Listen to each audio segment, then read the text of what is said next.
இந்த பச்சிலம் குழந்தைக்கு இப்படியா சாவு வரணும்?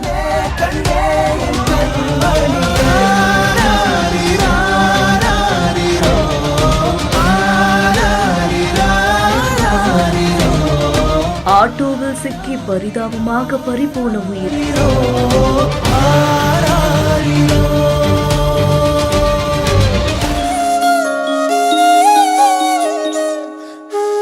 வெளியாகிய பரபரப்பு சிசிடிவி காட்சிகள்.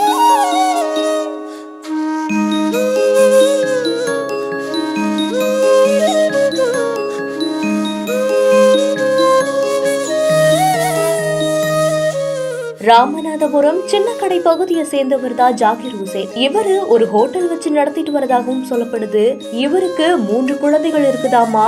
அதுல கடைசி குழந்தையா இருக்கக்கூடிய 2 வயது பெண் குழந்தை வீட்டுல விளையாடிட்டு இருந்ததாகவும் சொல்லப்படுது. அப்போ திடீர்னு சாலையை நோக்கி அந்த 2 வயது குழந்தை ஓடி வரும்போது அந்த வழியா வந்த ஒரு ஆட்டோவோட சக்கரத்துல சிக்கினதாகவும் கூறப்படுது. உடனே அதை பார்த்த அக்கம் பக்கத்தினர் அலறி அடிச்சு ஓடி வந்து அந்த குழந்தைய தூக்கவும் செஞ்சிருக்காங்க. படுகாயங்களோட இருக்கக்கூடிய அந்த 2 வயது குழந்தைய மருத்துவமனைக்கும் எடுத்துட்டு போயிருக்காங்க. இந்த நிலையில தான் துரதிருஷ்டவசமா அந்த குழந்தை பரிதாபமா உயிரிழந்ததாகவும் சொல்லப்படுது.